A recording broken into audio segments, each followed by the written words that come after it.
I had a great time in St. Xavier's College, and then at the end of my first year, I appeared for the IIT, of course. I got into IIT. I wanted to do electrical engineering, and don't ask me why, because I like to play with radios. So that's why I wanted to do electrical. I'm just sharing with you the mental capacities of that person.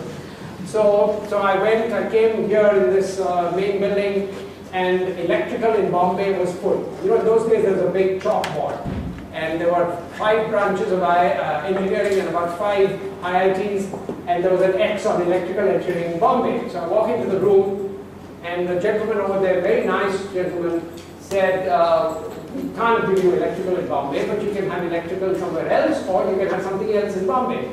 I said, no, thank you, sir. I'm not going to take it. And I walked out of the room.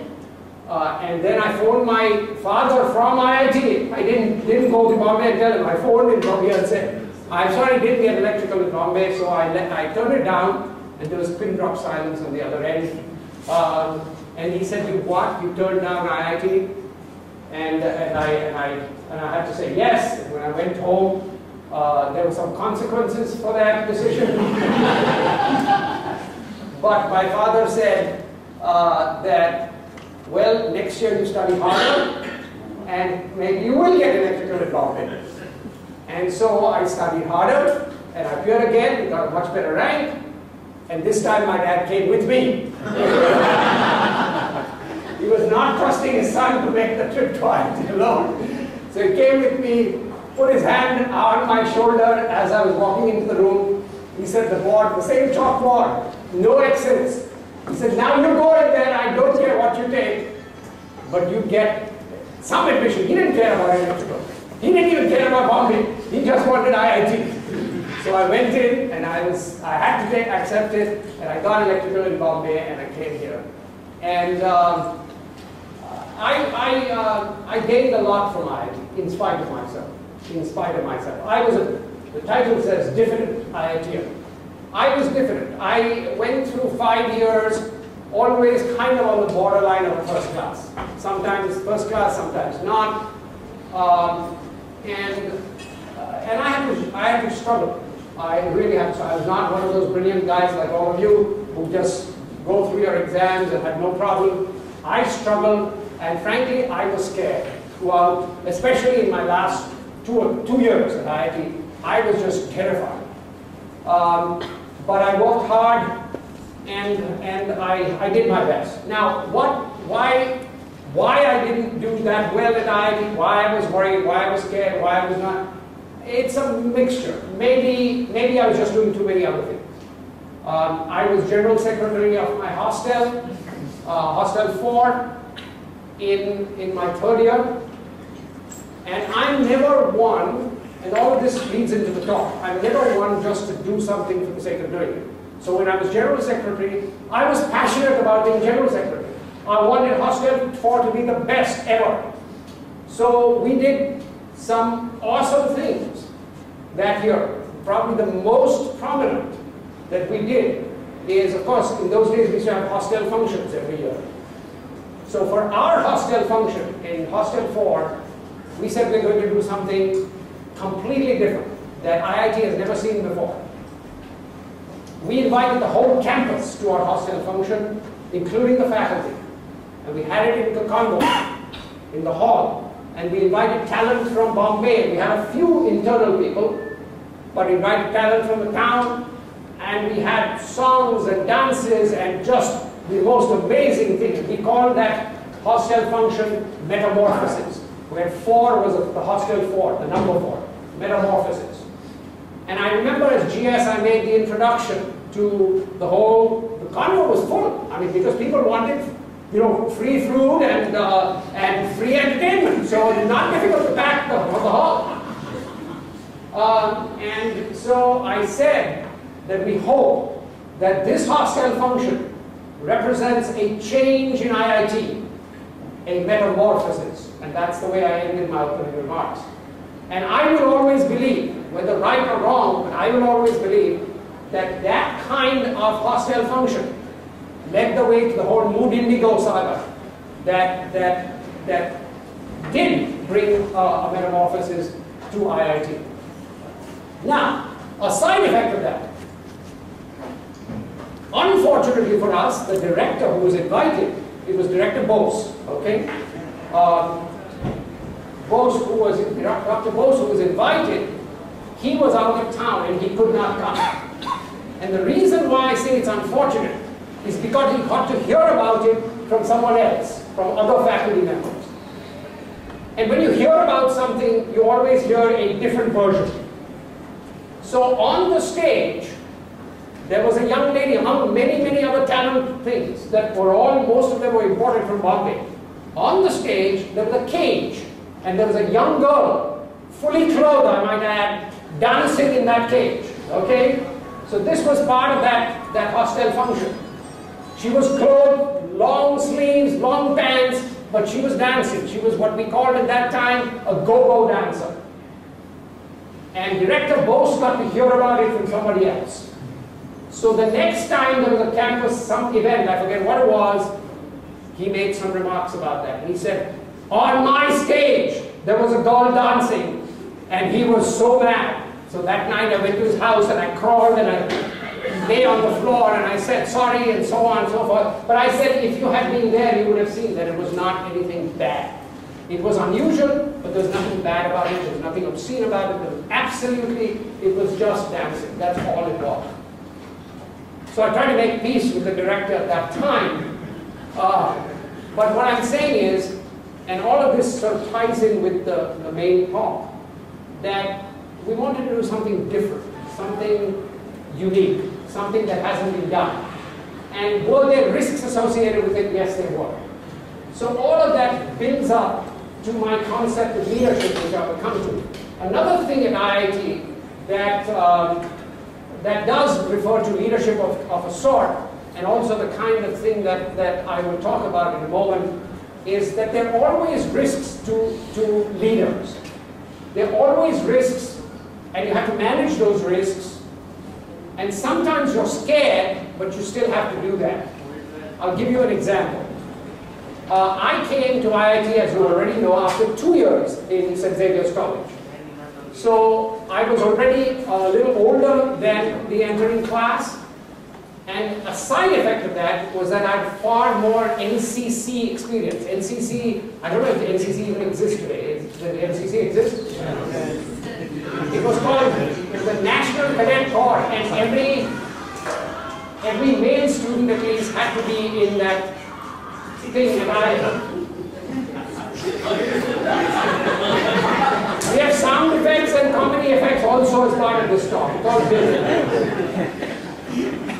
So, in NCC, and again, same concept. If I do something, I didn't want to be in NCC, but given that I was in NCC at St. Xavier's, then I wanted to rise. So I was already started my first year as a corporal, second year I was a sergeant. At the end of the second year in St. Xavier's, I already reached regimental rank of regimental quartermaster and so on. So I was sort of second in command of the whole regiment at that time. So when I came to IIT, I took extra exams and so on here, and at the end of my first year, or sort of in my first year, I was called something called junior under officer. And in my second year, after more exams, I was senior under officer. That's the highest rank you can get.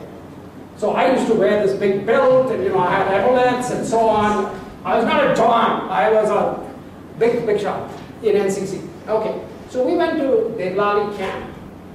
And at camp, first, second, and third years were at camp.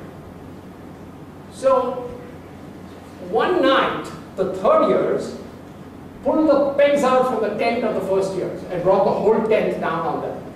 Now, quite aside from the chaos that occurs, it's actually dangerous because these things are poles, so the poles can crash and hurt someone. So I lost my head. I said this is unacceptable. And I was the most senior person in NCC rank in that whole camp, more senior than the third year students. But of course, the moment you step outside of camp, you are a freshman at the end of the day. But in that camp, I was senior, and so I had to make a decision, saying what's going to happen to me after the camp is over. But nonetheless, with the permission of the adult, the officer, I said, this is unacceptable, and will you give me the authority to do what I want to do? And he said, sure. I said this, so I woke up the third-year students at midnight and made them parade. They never messed with freshmen again. But understand that now, again, I'm running that risk that the day the camp ends, I am the lowest person on the totem pole. From the highest person on the totem pole, I go to the lowest person on the totem pole. So nonetheless, I made that decision, and I got some flack from the third years. Unfortunately, there was a good third-year guy who sort of temporarily protected me and so on. But nonetheless, this is the point that I'm trying to make. There are always risks with doing the right thing. And it's okay to be scared, but you still have to do the right thing anyway. So that's some background of how IIT shaped me for the years that came by. Sorry, my computer has gone to sleep. So give me a moment, please, to make it up.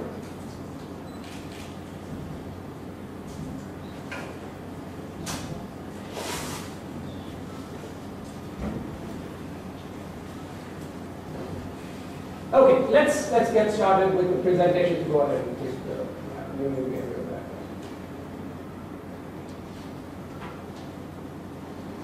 So let me give you a little bit of what happened from IIT to the time I became president of a university in the United States. And I share with you, just in terms of historical fact, that I'm the first ever Indian-born president of any American university.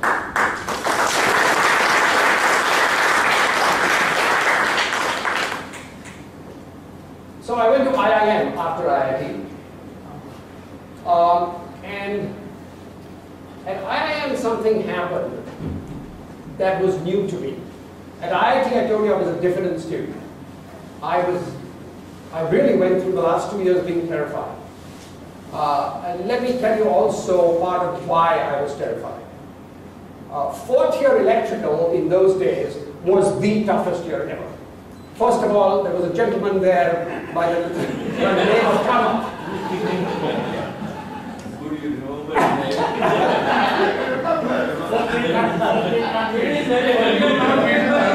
I only mentioned his last name.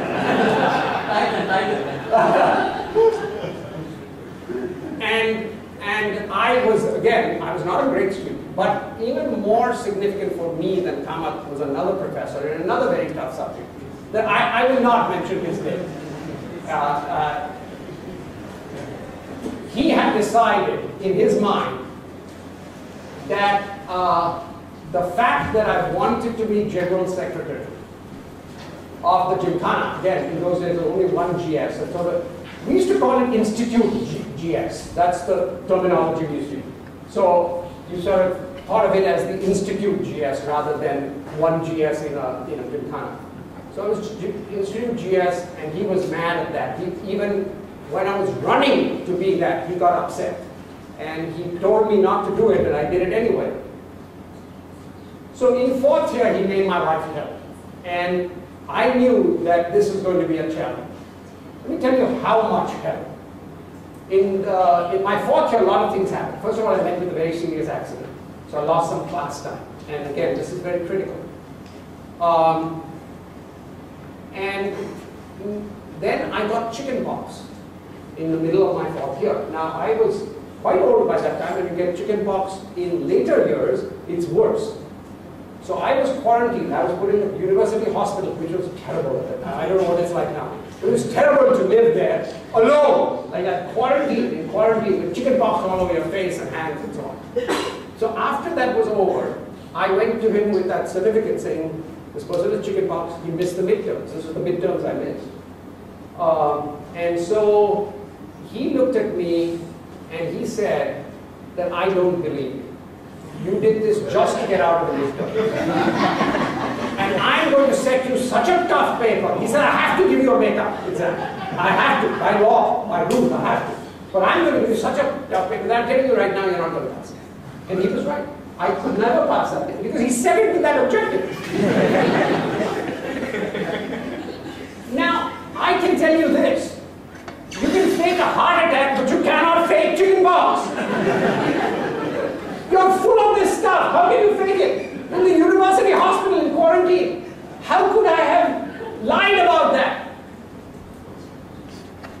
So my fourth year was an extremely tough year. And let me tell you, I passed that fourth year by the skin of my teeth and only through exceptions being made. Let me tell you that very clearly. If exceptions hadn't been made at the highest level, I would have not passed that. Okay? So that's part of the reason why I was just, and I had the same professor again in my fifth year. The same guy. And I will tell you this again, because I remember it very clearly. When I'm going into my final, this is the final fifth year exam. This is the end. Okay?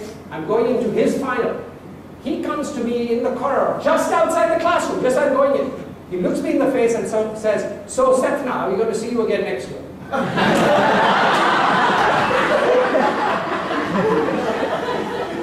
Talk about intimidation. Thank God I did not see him again next year, or ever again.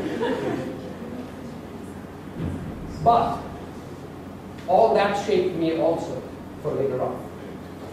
First of all, I decided, when I became a professor, that I was going to be the opposite of that person. I was going to be a committed teacher, I was going to help students, and the side result of that is a student came to me and said, "My fifth grandmother has died," I would believe that person.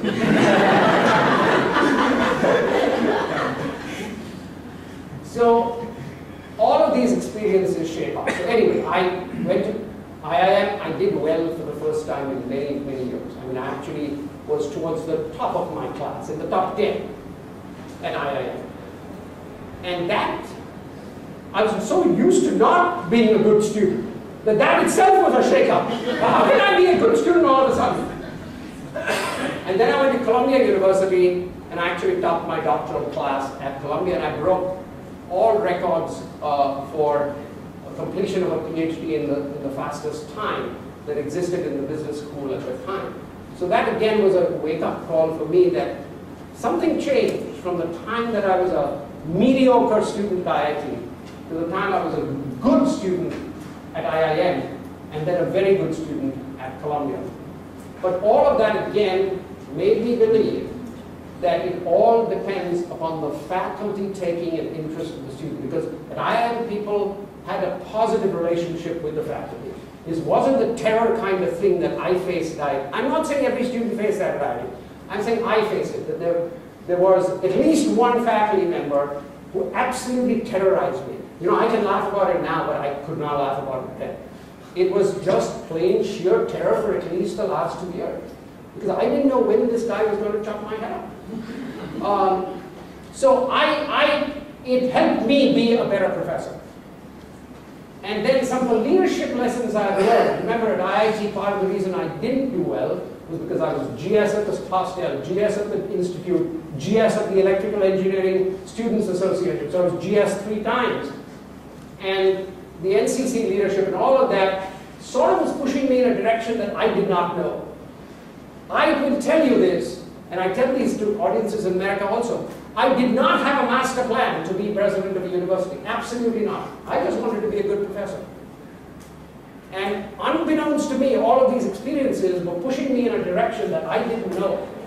And so I became department chair for a while. I was department chair for the longest time, maybe about 10 years out of my 13 years I spent at the first institution I was. And then a dean, and then an executive vice president, and finally a president. And it was only, I'd say, 10 months before I ultimately became a president that I actually had a vision or a decision that I wanted to be a president. The rest of the time, I kept saying, I just want to be a faculty member. I'm going to do this assignment, this administration for a while, and I'm going back to the faculty. And I said this probably 10 times in 10 years as department chair. I said it as dean, I said it as executive VP, and finally I said I want to be president. And so that's how I ultimately became president of a university. And let me start with these lessons that I have learned and I share with you. I don't pretend that this is the answer. You know, we had another professor at IIT who used to say, is a solution the solution? And so I'm not pretending this is the solution. I'm only saying it is a solution. It worked for me. If it works for you, I'm happy to share this. Because there's some things in here that I will definitely think could be of use to you. So let me start with vision. I make no bones about it. This is the most important thing for any leader. You've got to have vision. What is vision? Vision is you've got to see something and see the potential of that thing and have the drive and the ambition to set that as a vision. So regardless of what you're doing in life, whether it is your personal department, whether it's your personal firm that you create, whether if you're working for somebody else, if you're working in a large organization, a small organization, if you are in a leadership role, you have to have the vision to see this is where, realistically, this is where I am, but this is where I want to be. And I cannot stress this strongly enough. You've got to have this vision. So there are several other things, and we'll come to each one of these, but please press. Let me talk more about vision. You have to see potential that others cannot. Now let me make a disclaimer. I think, because I have had a lot of experience, 19 years as president, and before that, 5 years as dean and executive vice president, where I was called upon to have that vision. And even before that as department chair, I think I have picked some winners in my career path. But the disclaimer is because I can claim to have some good vision in terms of the organizations that I have led. But I have no predictive ability in almost every other part of my life. For example, if you want to get really rich in the American stock market, you should follow me around and do the exact opposite of what I do. And that's how you'll become rich. I have bought some stocks that have crashed the next day. I bought some stocks that are worth $0 today. Really, see, I'm not making this up. So I have vision in one part of my life. Don't follow me in any other part of my life, because you'll get broke immediately. So, but the vision has to be a bold vision.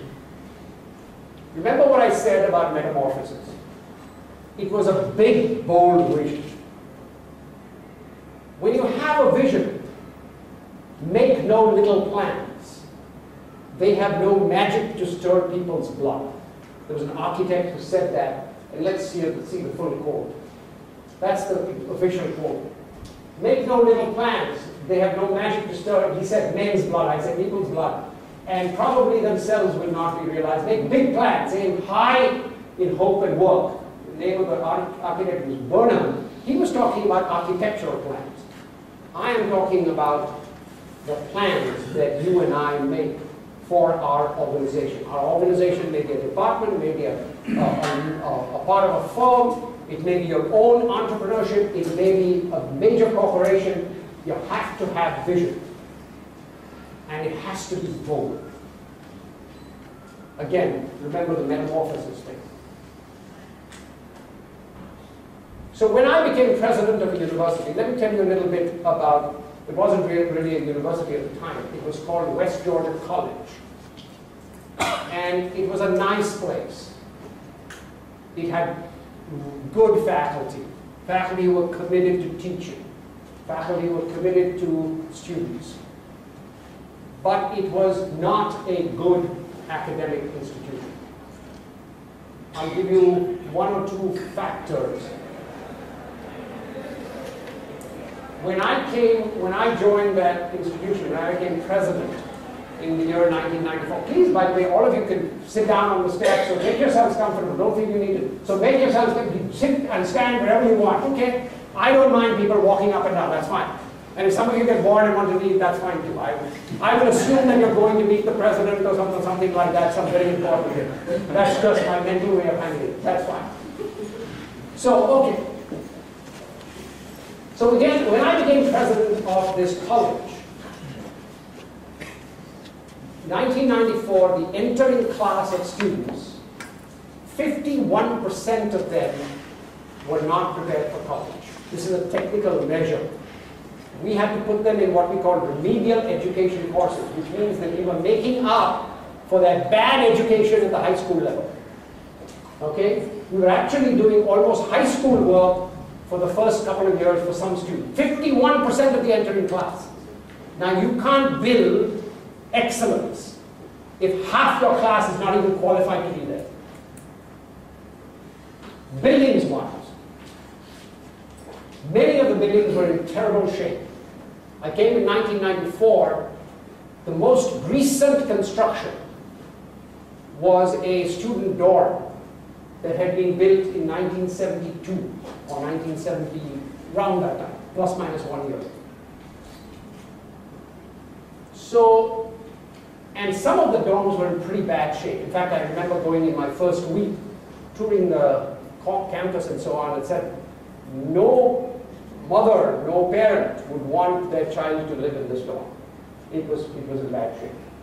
I mean, for the American standard. I'm thinking of American standard. And so I said to myself, we've got to fix these things. Clearly, we've got to fix this. We've got to fix the academics. We've got to fix the physical facilities. So there's a daunting time ahead. There was another thing that had happened. I'm part of something called the University System of Georgia, meaning all the public universities in Georgia, including all the ones you've heard of, University of Georgia, Georgia Tech, Georgia State, and so on, fairly well-known universities, all of them, including what was West Georgia College, was all in one system, governed by one Board of Regents. Okay, the Board of Regents is a statewide board that appoints presidents, fires presidents, and approves various things. So we're all in the same system. So there were some excellent institutions in that system, and we were still West Georgia College. One other institution, much like us, called Valdosta State College, had become a university maybe 2-3 years before I got there. And the whole conversation, both in the town and at the institution, was, Valdosta, we are almost as good as Valdosta. Why didn't we become a university? We are about as good as Valdosta. Why didn't we become a university? All of that was the very negative kind of thing. Oh, heck, why did we not become a university? So now I have this task. In my first meeting with the whole faculty, huge big auditorium, faculty and staff, what was I going to say? I could have talked about the bad dorms. I could have talked about the admission standards. I could have talked about Valdosta and we being about as good as Valdosta. I chose to do none of the above. I went there and said this. By that time, I'd already had about a month or so to study the campus, to talk to people and so on. I went and said this. We are going to find niches. See, I'm a part, after IIT became a marketing person, and marketing is all about finding a niche where you can do well. A niche is a segment of the market. We are going to find niches where we are second to none. And I said, at that first meeting, we are going to compete not with, I didn't even mention the word Valdosta, not with any institution in the system. We are going to compete against the nation's best and the world's best. We're going to compete against Harvard. And we're going to find areas where we can be as good as Harvard. We will never be Harvard, but we can find areas, slices, where we can compete with Harvard. That was what I said. I didn't mention Valdosta one time. I mentioned only Harvard. And that was the vision. The vision was not the bad dorms, not the admission standards. It was all about a target. Watch with me, see us go, and fight with Harvard. And at the end of that, when I talked with faculty and so on. There's a senior faculty member who's still there. He was senior at that time and he's still there. He said, let me tell you what people said about your speech. They liked you, what you talked about. But he said, when you mentioned Harvard, half the faculty thought you were crazy. The other half knew you were crazy.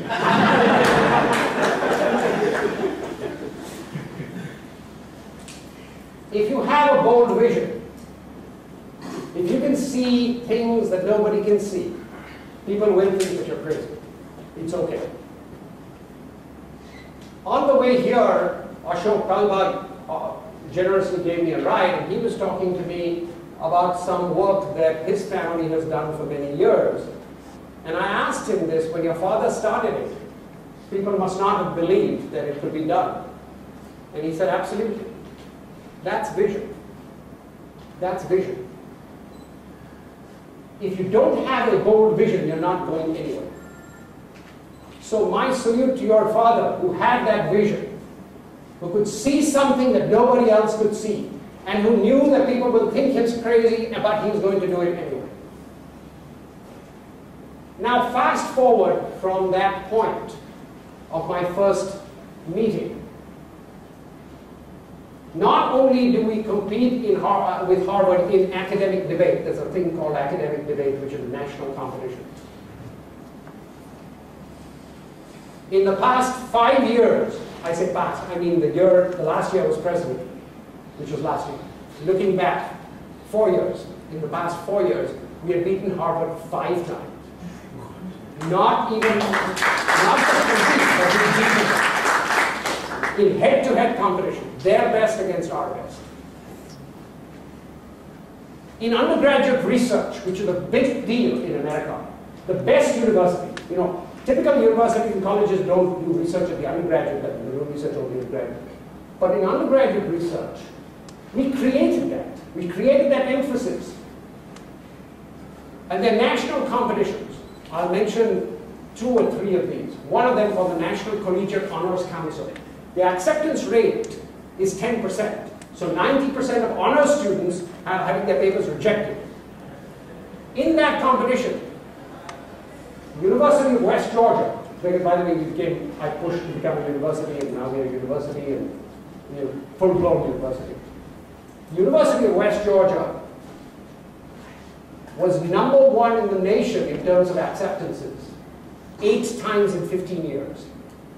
One university dominating the nation, and sometimes we were not #1, we were #2. That's the record we built in undergraduate research. There's another competition called the National Social Sciences Association. There, 4 times in the last decade, our students have been #1 in the United States. There they actually award a first prize. And our students have been #1 in America. Now you can understand we're competing against much better funded, much larger, much more prestigious institutions. And we beat them again and again. I will tell you also, just as a matter of record, because I'm a very committed teacher, that out of those 4 first prizes, 3 of them came from my class. #1 is America.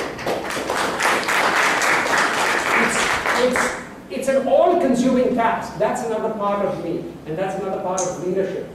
It's just all-consuming. I take my undergraduate students, and they finish the course at a level that is so high that they can compete with the nation's best and sometimes beat the whole nation. It doesn't come easily. Nothing that I've done in my life has been easy. It's always been a lot of work, a lot of sweat. I knew a lot of students at IIT. Everything came very easy to them. Seriously, I would struggle with a problem for an hour and go to this friend of mine, and he used to twiddle his fingers in the air and he used to solve it. I mean, these people are just so far ahead of me that I can't even imagine that. But for me, everything has been hard work. Every single part of my life has been difficult and hard, but very enjoyable. So, back to this point. You have to have this vision. The facilities. When I came to West Georgia, the institution was 88 years old. It started in 1906. So 1906 plus 88 is 1994. In the 19 years that I was president, we doubled the square footage of the campus. So what had been accomplished in 88 years, more than that, I accomplished in 19 in square footage, at a cost of approximately $1/3 of $1 billion US. I can tell you also, as a side note, that in the $1/3 of $1 billion worth of construction, not one penny changed hands illegally. My ethics are very important. There was never a decision that was never, not once. I made it very clear. I also made it very clear to everyone that I am not going to be the one who decides who gets which contract.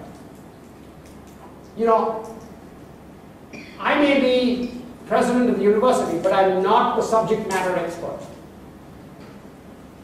So that's another point that will come a little later. I don't believe in this hierarchy. Just because I'm president does not mean I'm the smartest person. Let me say that again, it's so important. The leader does not have to be the smartest person.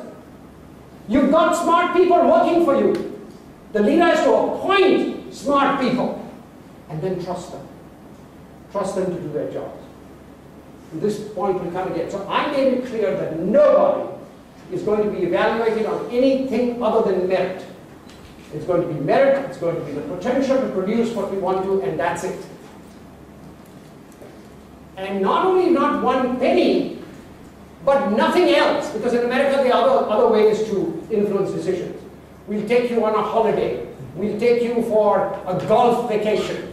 We'll take you give you some tickets to some extremely important game or event. Nothing, zero. I have not accepted one of these tickets. I've never been, first of all, I can't play golf, I don't know which side the right side is to hold the club. So, but never been on any golf vacations. No, nothing, zero.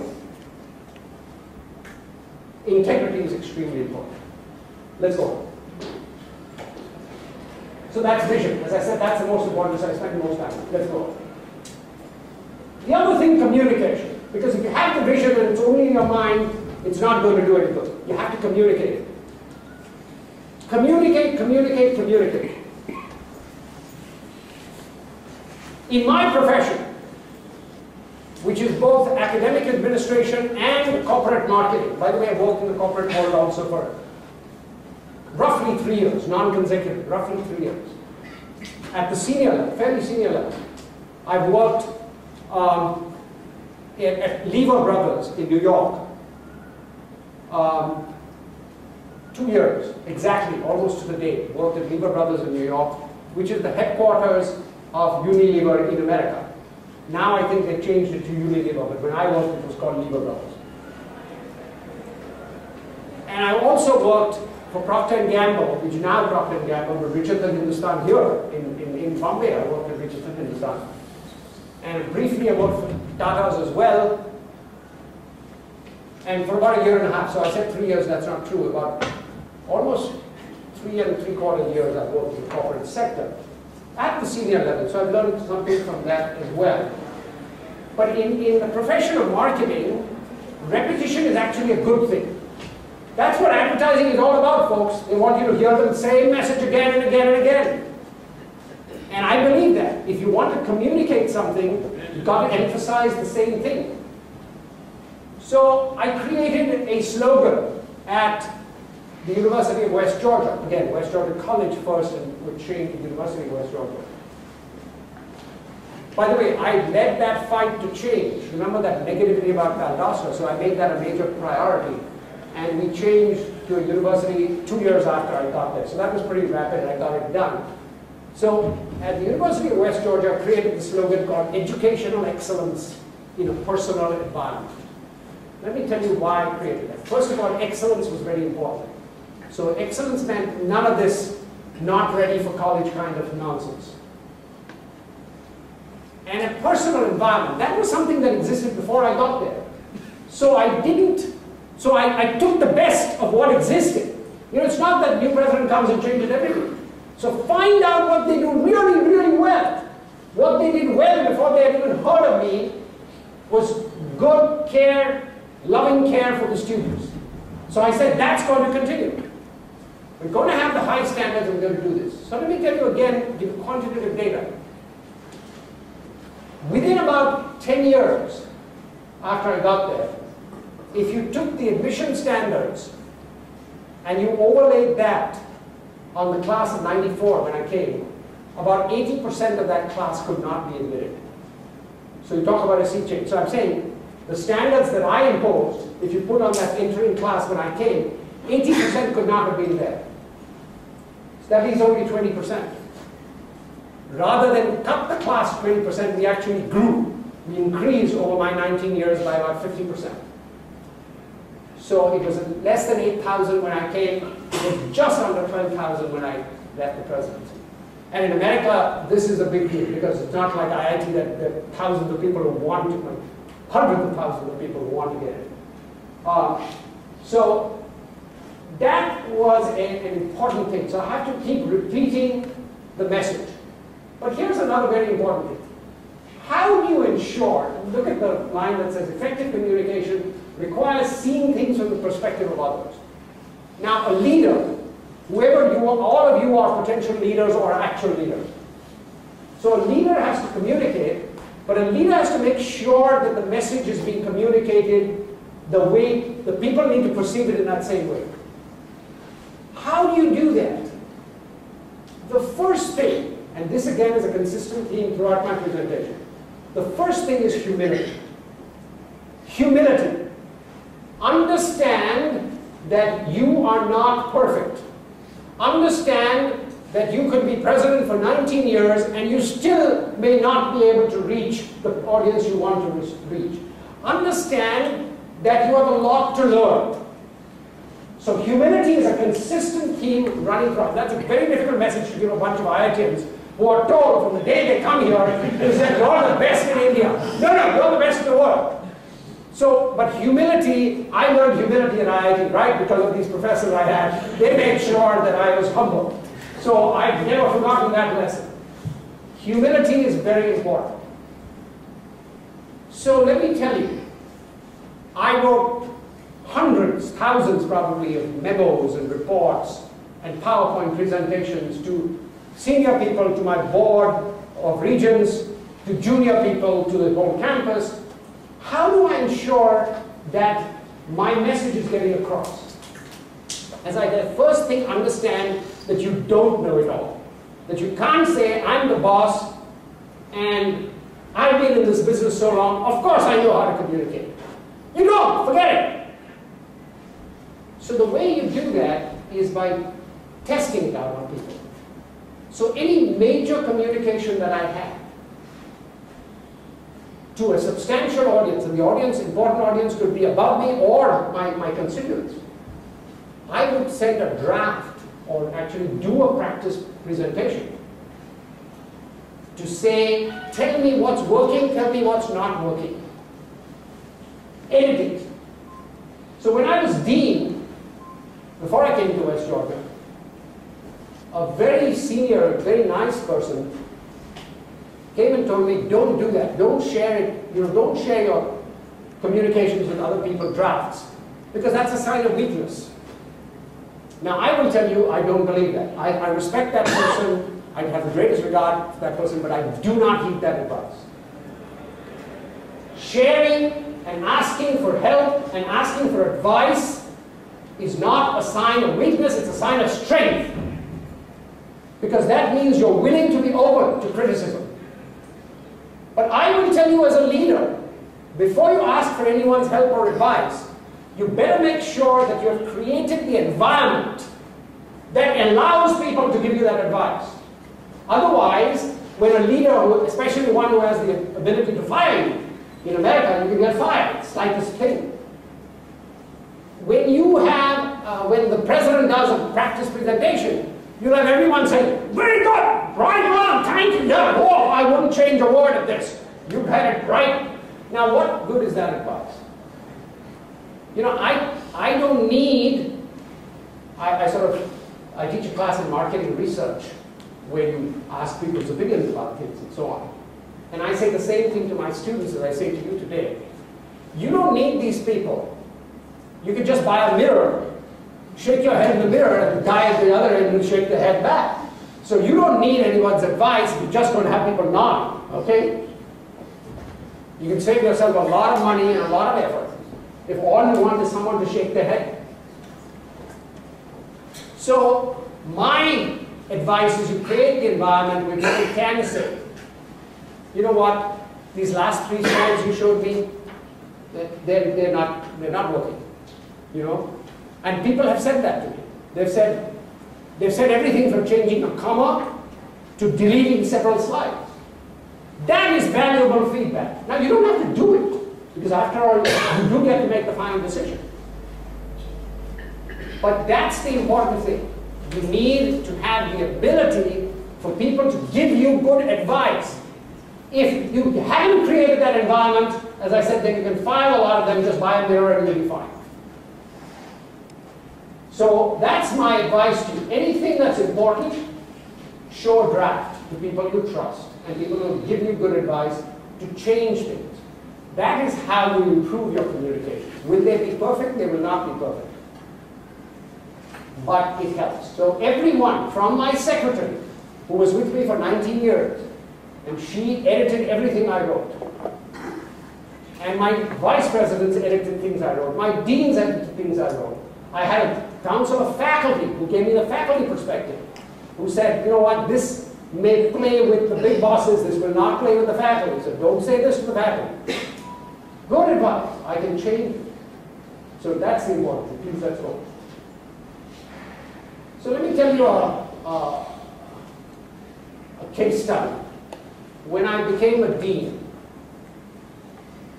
I was department chair at a research university called Clarkson University. Some of you can go search the web and see. It's an absolutely first class, it's a small school, but absolutely first class private school in the United States.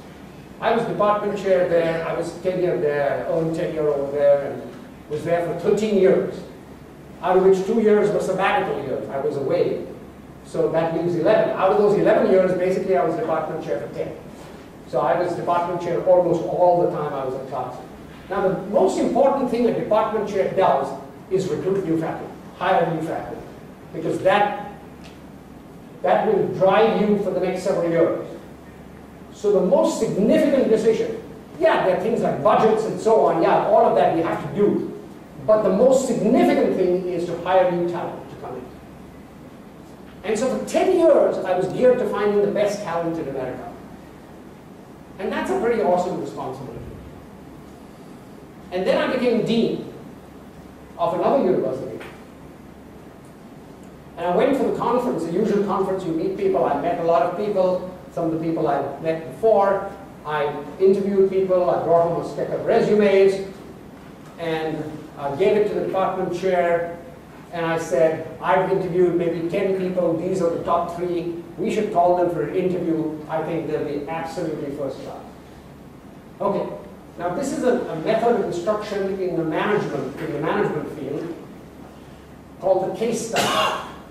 So I've described to you the case. Now, here's something. I did something wrong. So this is a case study about how I messed up. I want you to tell me where I went wrong. Okay, I've given you all the pertinent facts of the case. Now tell me, where do you think I made a mistake? Yes? You told me that out of 10, only 3 according to you is good. Yeah. You should have given opportunity to you to check on that. Yes, it was a woman, but yes, you're absolutely right. Her face went blank as I was talking. And she happened to be, we were in the lunchroom, and she happened to be carving an apple with a rather large knife in her hand at the time. So I was wondering, you know, what have I said?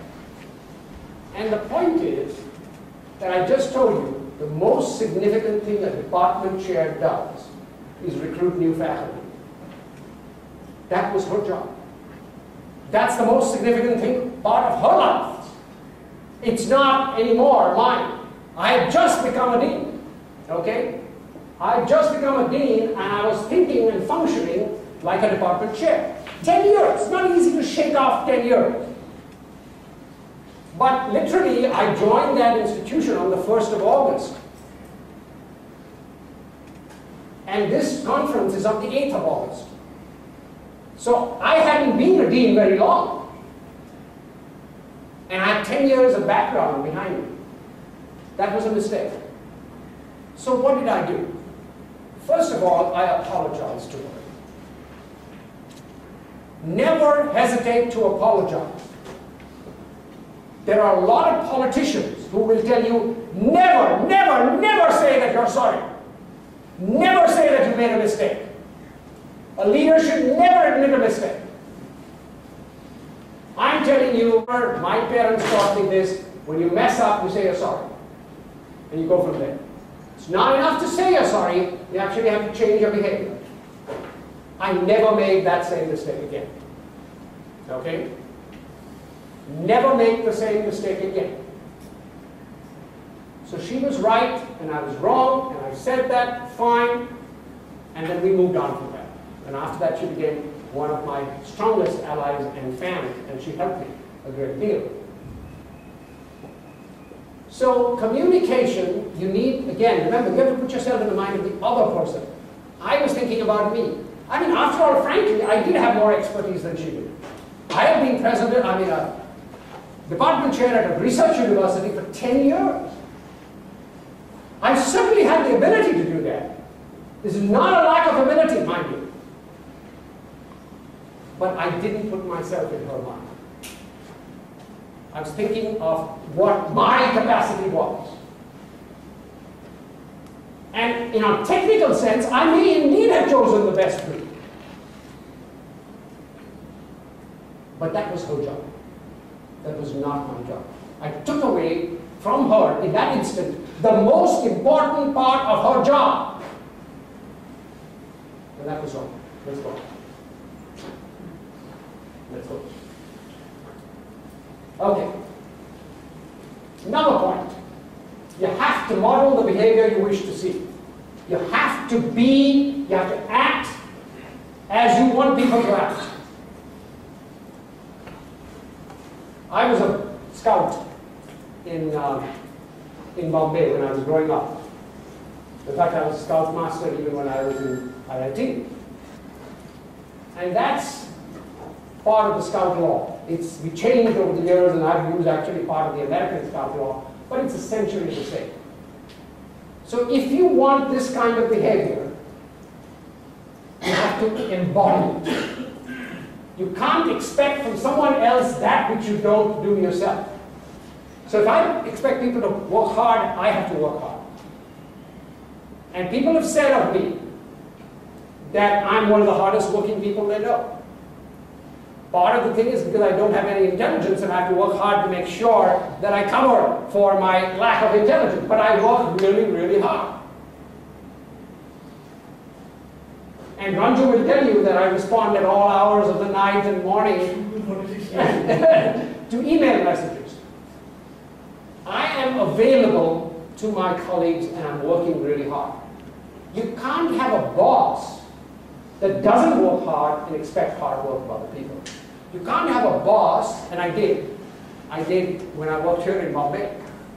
I had a boss in the Tata organization. Now if I gave you his name, which I'm not going to give you, you would recognize him as being an awesome leader. I mean, he changed things at that organization to become absolutely phenomenal. But he came in at 11 a.m. every day. And I thought it obscene that he expected us to be there at 8:30 or 9 when he came in at 11. Now, occasionally bosses have meetings to go to and so on. That's absolutely done. But when it becomes a habit, I cease to have respect for that person. I just do. A leader has to do the things that he or she expects people to do. Needs to be individualized, of course, to the organization. So to my organization, my university, it was the teaching function, although we are a research-intensive institution, the teaching function is the most important one. So what did I do? Every single year as president, I taught my own class. Not team taught, it was my class. I did all the work, I did all the grading, I did everything. I taught a class. I'm the only president in the whole state that taught one regularly, and I did it for every one of my 19 years. In fact, 2 of the 19 years, I was not actually president. I was pulled out and became, in one case, senior vice chancellor, and the other case, executive vice chancellor, the whole system of Georgia. So all of these institutions that you've heard of, like University of Georgia and Georgia Tech, all their academic functions reported to me for 2 years, 2 non-consecutive years. Even when I did that, and that job was in Atlanta, which is about an hour away, I still taught my class on my campus and then went to Atlanta. So I taught an 8 a.m. class. So I could teach an 8 o'clock class, and at 9:15 on Tuesdays and Thursdays, I would drive to my office in Atlanta and then do the work of the system. But for an hour and a half each day on 2 days of the week, I was a professor first and executive vice chancellor, which is the second most important person in the whole state of Georgia in the academic world. And I taught that class and did that because it's not, I can't expect my colleagues to be good teachers and committed teachers if I'm not that myself. So whatever that is, whatever is individual to your institution, let me tell you a few things about those items there. Clearly trustworthy and loyal, that goes without saying. But helpful is important. Friendly, collaborative, some of these things are collaborative things. A little later I'm going to talk about teams and the importance of teams. You have to work with people. Now there's some of you who might be research engineers who don't ever have to work with people, but most people have to work with people, get along with people and so on. A collaborative thing. There used to be, I'd say 20 years ago, maybe it's still true in some parts of India, but it's not true all over India, that the leader could be an absolute obnoxious person, particularly a male person, who really doesn't care for the human side of enterprise at all. Those days, if they haven't ended, they are ending, let me tell you that. A leader has to be a collaborative, helpful person. And I will tell you this in particular, I'm going to talk to the men in this room. Some of these characteristics of an effective leader that are determined today are generally regarded as being female characteristics, because collaboration, working with people, helping people, those are often regarded as being feminine or female characteristics. Well, let me tell you, the males in this room, if you don't exhibit those characteristics, you're dead, you're a dinosaur. So you better absorb those characteristics, whether they have a label of being more female or not. The women in this room already know that those are things that they can use to be more effective. The males have something to learn, but I learned that very quickly. And I believe strongly in the leadership characteristics, and I've had an awesome record. At one point, 3 out of my 4 VPs were women. At another point, when I was in the system office, by the way, I was interim. When I was interim executive vice chancellor, I actually appointed 2 women vice chancellors. Now, I was interim, but their appointments were permanent, because I had the authority to act with a permanent basis. So they were permanent vice chancellors that I appointed, and I'm very proud of those appointments. So this is, again, model the behavior that we wish to see. Let's move on. Teamwork, this is what I was talking about. It's the team, not you. There's a phrase in Rudyard Kipling, the wolf is the strength of the pack, and the pack is the strength of the wolf. Okay? It's all about the team. And I can tell you this with all honesty, that I've had the pleasure of working with people, junior to me, people, some of them who I have appointed, some not, that I have, during the middle of a meeting, actually said a silent prayer to God saying, thank you for this person. That person is exhibiting so much brilliance and talent in that one meeting that I could not have done what I'm doing without that person. Let them hire the right people, let them do their jobs. And this ties into something else I'm going to say later on called the single point of accountability. I have made great hires And I'm blessed that I have a bulk of people I've hired, from my secretary that I hired to be permanent secretary, to vice presidents and vice chancellors, made awesome hires. I used to brag, as recently as 2008, that I've never made a bad senior hire.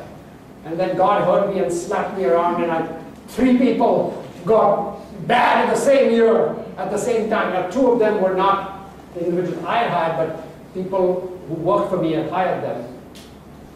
One of them I hired myself, which was, and here's another bit of that. Let me tell you about that person that I hired myself, and I have to take total responsibility for that. Again, back to humility. I hired a senior person who had come from a major research university. And I hired that person with the full knowledge that they're getting someone who's come from a university that is 1 step higher than we are. That person can help us get there. That was the objective. That person did have enormous talent, but that person had no sense of understanding his place in the organization. He immediately looked down on everybody because he'd come from this fancy big name place, and he looked down on everybody. Not only people, employees, but even the community members. He was negative about all of it. Now let me tell you about this humility thing again. You need to be humble. You need to be good to the people you work with. First of all, because it's the right thing. But secondly, someday, something bad may happen, and then you have no friends. If you think that you're God's gift to mankind, when something, and bad things happen even to good people, something goes wrong, you're in a mess, and you're left without any support because everyone thinks of you as this obnoxious person who thought he was better than anyone else. So when that happened with this person, he was left without support because nobody was prepared to speak for him. Nobody, because he had made it very clear that he was above everybody else. So humility, do it because it's the right thing, number one, but also do it for the selfish reason that someday you may need help. And then your people you have been good to will be good to you, and people you have trampled upon will not lift a finger to help you. So bad things happen to good people. And so definitely the great hires I put mostly because, as I said, I got slapped around 3 times in the course of about 12 to 13 months, and I learned my lesson never to say I've never made a bad hire. Well, I have. Okay, remember to say thank you. Say thank you to everyone. Thank you for helping us get through this situation. I say that a lot. Say, great job. You've done a great job. You helped us out of this mess. Great job. And in that thing, I have, this is something I dreamed up on my own, I have a series of articles in our newspaper, not the campus newspaper, the town newspaper. Every 5 years or so, I used to write an article called, "Don't Look at Me, Somebody Else Did It." And the article will always have the same title. And it's a provocative thing because typically you use that for deflecting blame. You know, hey, don't look at me, somebody else did that. I used it to deflect credit. Because as president, 2 things happen. You get credit for everything good, and you get blamed for everything bad. The first day on my campus, there's someone who told me, you know what your definition of your job is? If someone spills coffee on that carpet, it's your fault. That's what a president does. Everything bad is your fault. Correspondingly, everything good happens, people think that you did it. And I said, no. I mean, it wasn't even my idea. I agreed with it. I supported it. I put some dollars into it because I thought it was a great idea. But it wasn't my idea. Don't thank me, thank that person. And I actually used to mention names and projects that people used to say, wow, this is super thing that you did. No, it wasn't me. Thank the right person. So I actually used to publish this thing. It was a very detailed, long column. And I published it, and people would know who the real person people were make that happen. So that was my invention. I did that, I think, 4 times in my presidency. I can only find 3 of those articles, but I have those articles with me that says these people did it. Last 2 points. Avoid the TTS trap. At IIM, when I went to IIM, we had an expression, TTS, which is a person who takes themselves seriously. Okay? So don't be a TTS. I learned that very, very early. You are not someone hugely better than everyone else. A leader is not. You just have a particular role. So I never took myself seriously. And in a moment you will see a video where they show me in very humorous situations, because I believe that I am one of the group. I used to have lunch with my custodians. Custodians are like the people who clean your floors, it's your sweepers. Okay? I used to eat lunch with them and learn from them what their views were. I used to have lunch with the most senior faculty, I used to have lunch with the students, I used to have lunch with the secretaries, and I used to help them do their job. So I'm definitely one of the people. And people criticize me. Particularly this guy I was talking about who came to that room. He said he hated everything I did because he said, you need to be presidential. You know, people can't see the president picking up a trash can and moving it here. I said, the heck with you, I'm going to do it. You know, I believe that I did not believe in all these trappings. I had a job to do, and I did my job, and there were times that I had to make the decision that nobody else could make, and I made those decisions, and made some tough decisions, but without taking yourself too seriously. So avoid the TTS trap. Okay, let's go. To thine own self be true, from Hamlet. Don't be fake. Fakeness is obvious. That's not a real word, but it's one I mean. Fakeness is obvious. People will know when you're being fake. People will be uncomfortable with it. And if you're a boss, they will hesitate to tell you, but nonetheless, be the real person. Say, I don't know. I say that all the time. Because even after 19 years, there were things I did not know. Why? Because it's a very complex organization. I have experts who have spent their whole lives doing that one thing. A financial aid, to do a financial aid form. I have no clue how they make those decisions. So I say, you're the expert, you give me the overall picture, and that's all I can do. Say I don't know. State your values and your agenda. I hate this hidden agenda thing. Make it clear, this is what my values are, this is what the agenda is. I have actually gone into a meeting saying, I'm 9 on a 10-point scale on this thing. You know, in my mind, I'm pretty sure this is what we're going to do. But I've allowed myself to be talked out of it. So there are times that I've gone on saying 9 on a 10-point scale, and yet conceded that the others had points I hadn't thought of. So I could change. WYSIWYG. What you see is what you get. That used to be an expression in computing. You know, that when you saw something in the earlier days of word processing, what you saw on the screen was not actually what you printed out. Okay, it used to be different. Today everything is WYSIWYG. But in the days that it was different, I used to use that phrase more, that I'm a what you see is what you get person. So that, you have to be transparent. I don't believe in games, I don't believe in hidden agendas. I state the agenda and move on. Next, please. Decision making, very important. You have to make a decision. Sometimes you have to make it in real time. You need honest input and you need speed. Academic institutions particularly, once I had a boss, a chancellor who had come from the corporate world, and he said, you guys in academic institutions, you think there's no value to time at all. You take 3 months, 4 months, 6 months to make a decision. This is very typical of academic institutions. I don't believe that. I think you need speed, but you do need input. I do believe in getting input from people, but in today's world you can get input very fast. You can put something on the web, and that person can be in Africa for all you care. That person, if he or she has access to the internet, can give you the feedback in 2 days, 3 days, 4 days. You don't need 6 months to debate things. it's okay to be scared to make the tough decisions anyway. So I'll give you a few examples. I've already told you about the IIT NCC thing.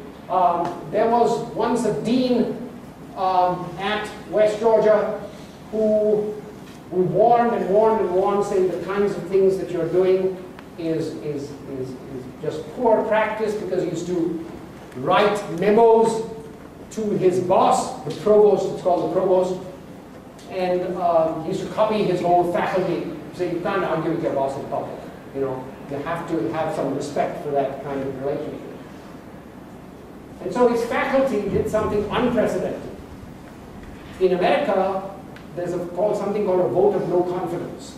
So that means if people don't like their leader, they can vote no confidence. And that vote is not a real vote, but it goes as advisory to that person's boss. So this faculty, because they liked him fighting with his boss, voted confidence in him, which they normally you don't do. So they thought that that would protect him, and I had to fight him. I fought him. You know, it's a tough decision. I had all the faculty mad at me because they just voted confidence in this guy. He was a terrible leader. He was a nice guy. I mean, he's still on the faculty. He's doing a great job in teaching. He's still there, but he was not a good leader. So, fine. So there are many, many other things. The toughest, I won't go through all of these. One of the toughest things that I had to do as president was to say no to important people. We had a gentleman in Georgia, and I'll give you his name because you can Google it. His name was Tom Murphy. Tom Murphy was the most powerful politician in Georgia for decades. He was what we call the Speaker of the House, which is like the leader of the Assembly. And even though there was a governor, he had lasted so long that he was by far the most powerful person. And he was sort of close to where I was. And he would call me up, ranting and raving, and, you know, cigar-chomping kind of person. He used to say, you denied admission to such and so on. This is after our admission standards have gone really, really high. And that's the disadvantage of having these high admission standards, because important people's children then don't get in. And then you get calls from all these people saying, what are you doing, and so on and so forth, and you need to admit this person. And I would do it very carefully. I'd say, look into it, Mr. Speaker. And then I would call him back, 2-3 days later, and say, the person is so far behind the cutoff, I'm sorry, I can't do it. And the second conversation would be more peaceful, but I was scared doing it. First time it happened. This guy could have had me out of the office. Seriously, I'm not kidding. I could have been out of the office within the hour. He was that powerful. So you have to do tough things. You have to make some tough decisions, but you need to do the right thing. Next. Speech. I am a free speech nut. I believe that the antidote to speech that you find offensive is to have more speech, not less speech. Okay? So if you say something that I don't like, that I think is offensive, that hurts my feelings, that hurts my religion, I still don't think you should be able to shut up. I think I should have the right to push you back and give you arguments. So I believe that. So within an organization, I do believe in freedom of thought, but I also believe in some restrictions on that, meaning you can't argue with your boss in public. That's a simple thing that almost everyone knows. If you do have a difference with your boss, go privately and say, boss, please change your mind on this, because this is wrong for the following reason. That's fine. I don't have a problem with that. But if you don't, now I encourage that, in fact. But if you then go public with it, then that's wrong. Okay, let's go on. I'm bringing this to an end. Okay, this is the last major point I'm going to make. It is probably one of the significant things that all of you can use when you become leaders. It's called the single point of accountability. Everything needs to have a single point of accountability. If it doesn't, it won't get done well. Okay? So in my organization, I brought this.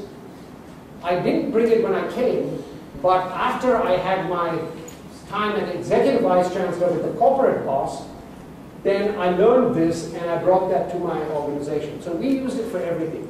Every decision we made, we said, this person has to implement it. And one person is accountable for it. So I encourage this behavior. If you don't designate who is responsible, it's not going to get done. Or not going to get done well. Because when everyone is responsible, no one is responsible. Now, with the single point of accountability comes a lot of power. And because I was present, I could say, this person is the SPA for this project, meaning every one of you, even those who outrank that person, have to listen to that person on that particular topic. Okay? Now, obviously that person is shuffling funds or doing something unethical, you can come and tell me about it. That's fine. But we define that. Let me give you a concrete example. We have a central board of regents that meets in Atlanta every month. Roughly every month, 10 times a year. 2 months they have a vacation. And that board of regents is an extremely powerful and well-known board. Very, very prominent board. That board sometimes visits campuses. They have their monthly meeting they have on a campus. Now that's a huge, big event. They once decided they were coming to my campus. They hadn't come to our campus, nobody could even remember when they had come. It was at least 20, 25 years since they had been there. In all probability, even if they did a regular schedule, because there are 35 institutions, and only 2 meetings a year they have outside of the main office, so you can just do the calculation. It would be about 17, 18 years before they came back. So in a 40-year period, this was the one time to make a good impression. Okay? Hadn't been for 25 years, probably won't be back for 18. Okay? One shot to make a great impression on the board of regents. We wanted it to be perfect. So we struggled saying, who should be the SPA for this? Who is a perfect person to manage such a complex event? Because it's really complex. There's sub-meetings, the committee meetings, the main meeting, the immeasurable details. Now, if I had said at that point, okay, someone do something, you will do something, it would have been a mess. So we appointed one person. She was a woman who was the PR person. She didn't outrank the deans or the vice presidents or anything. She was a PR person, but she had the expertise to do it. She had the talent to do it. No point appointing a vice president with a fancy title who's never managed an event in his or her life. So you find the talent.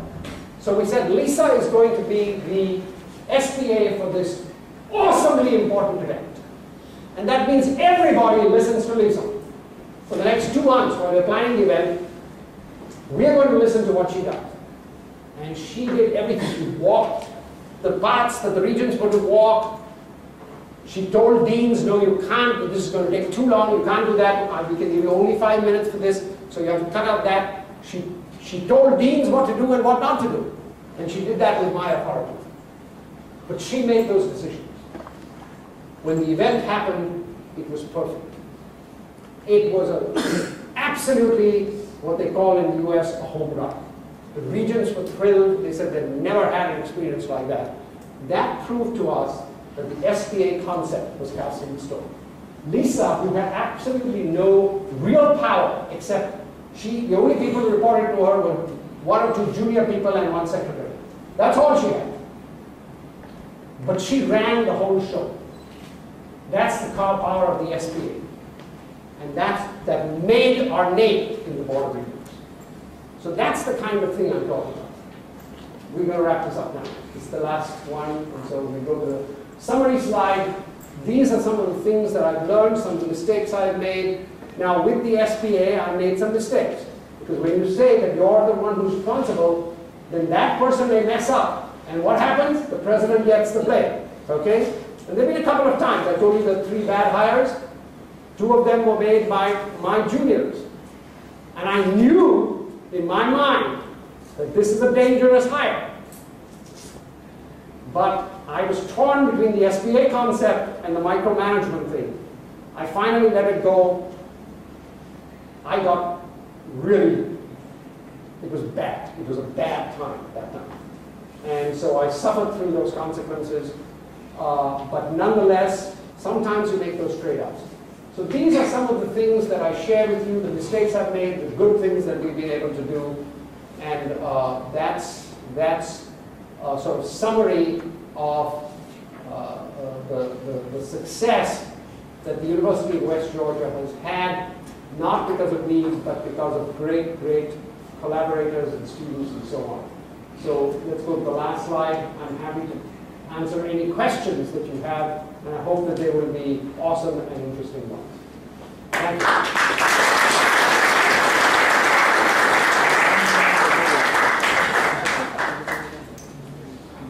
Yes, let's hear from you. Yes. How you could identify Lisa would be able to do that, because in a subordinates will be few. Correct. You listen to people. You say, this is what we want done. Who is the person who has the attributes of the event management? Who's the person who knows the campus? She has been there for a long time. Who's the person who understands, really it's back to event management. That's a job in itself that I was never trained in. I don't know what the heck event management is. You know, I have difficulty arranging a lunch for 2 people. So you go where the talent is. And you ask about it. There was another time that I started an awesome program at West Georgia when I came, called the Advanced Academy of Georgia. I mentioned this to you that even today, if you have some younger siblings or nephews or whatever, nieces who would like to go for this, it's a program that starts college 2 years early for exceptional people. And I started that program I started the day I made it clear we were going to start the day I arrived. And I asked the same question: who do you think can create this? I've got all of it worked out in my mind, but it has to be implemented. Who's the best person to implement? And they came up with a name of a lady who just was an assistant professor. And again, because she had managed schools before, she had done this, she had dealt with high school age children. So it was the talent that drove it. And so we didn't appoint the most senior person we could find. We appointed the most junior person. An assistant professor is the lowest of the ranks. And we appointed her and she did a marvelous job. Yes, you had a question.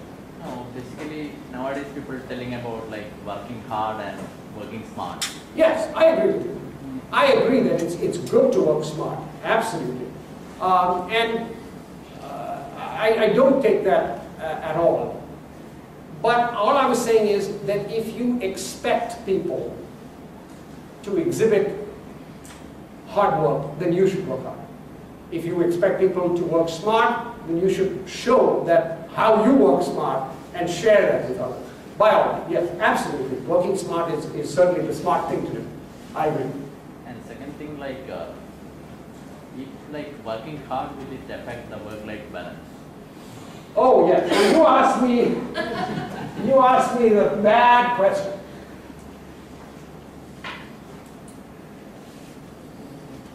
And I'm asked this question in America a lot, because I get invited, since I've been president for 19 years, I get invited to all these panels and so on, to talk with new presidents.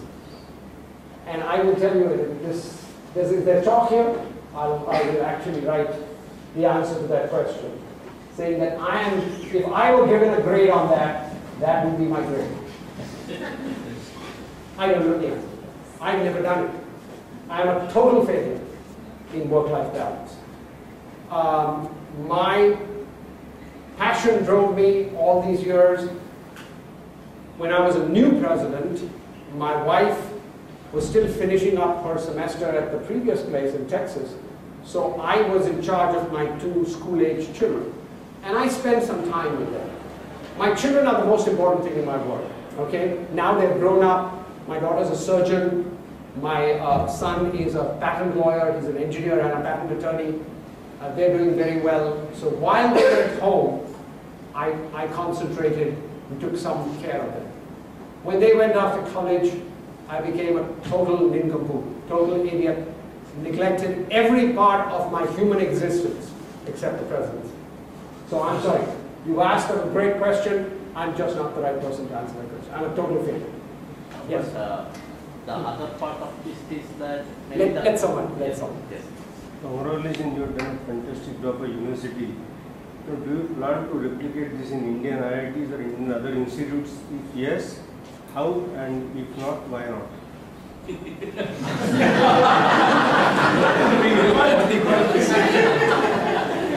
First of all, I would be happy to contribute whatever I can contribute to India. But something like this, you have to be asked.